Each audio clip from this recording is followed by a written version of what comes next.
I studied at one of the most competitive sixth forms in London, a school filled with some of the brightest students in the city, and it was at this place where I realised the powerful truth about success. It wasn't just about how many hours students were studying, it was about who they were surrounded by. Being around motivated, ambitious peers created a kind of healthy competition that pushed everyone to be better. In this video, I'm going to share why your child's environment could be the single most important factor for them to unlock their full potential. We often focus on study hours, revision techniques, or the right resources, but the truth is that your child's environment, the friends that they spend time with, or the people that they look up to, plays a huge role in their success. The simple truth is that if your child is surrounded by students who want to do well, then naturally your child would want to study and work hard. And on the other hand, if your child is surrounded by students who mess around or don't take school seriously, then your child will naturally follow this too. Being around motivated and focused peers creates an atmosphere where effort and achievement are contagious. It's like having a built-in support system that challenges your child to raise their own standards. This is often overlooked, but could be the thing that is really holding your child back. Now, I speak to many parents, and a lot of them tell me that their child is messing around in school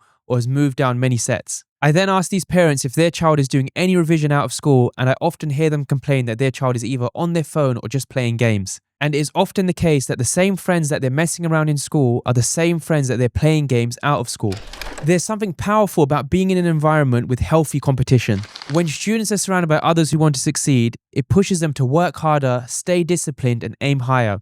And this is one of the many reasons why schools have sets in the first place. This is why those in the top set always get the best results, because this set contains all of the students who want to do the best. So when you put them in one set, they all want to perform well and get better than everyone else. And as every student in set 1 is trying to do this, this is the main reason why this class would always get the best results in the year group. On the other hand, the lower sets in school contain a lot of students who don't care about the subject. So these students don't revise much, they don't participate much in class, and as a result, they'll just be messing around in class. This is also one of the key reasons why lower sets in school often have worse behavior problems too. Once your child moves into this environment, it's often hard to get out because all of the other students who are messing around will bring your child down. And this is a key reason why environment is the single most important thing to any child's success.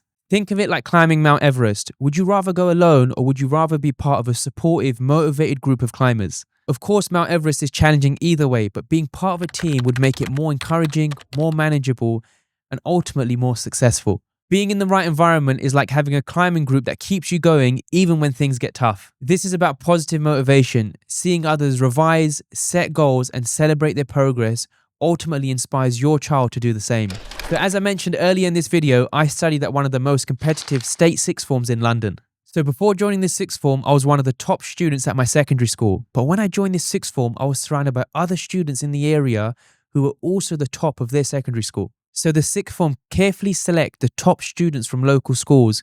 So when you put all of these top students in one school, of course you're going to get even better results out. If I'm going to be honest with you, it was the environment alone that led me to get an A-star in A-level maths and A-level further maths, and eventually led me to go on to study at the London School of Economics. So what can you do as a parent? Now, just to make it clear, I'm not saying cut off all of your friends who are not revising with your child, because this would just be silly. Not everything is about exams and results. However, limiting time spent with some groups of friends and having a clear distinction between your groups of friends is important. So this way your child knows who they can spend time with when it comes to gaming or playing sports, for example, and those other students, for example, those in tuition classes that they can spend time with when it comes to revising and learning. You should also encourage your child to join study groups, clubs, or even tuition classes where motivated students gather. Support friendships that foster positivity and help your child find peers who inspire them to do better. Sometimes just a small shift in who they spend time with can have a massive impact on their motivation and results. Remember, success isn't just about working harder, it's about working smarter, and the environment they're in does play a huge role in this. If you found this video useful, hit like and subscribe for more tips on helping your child thrive in school.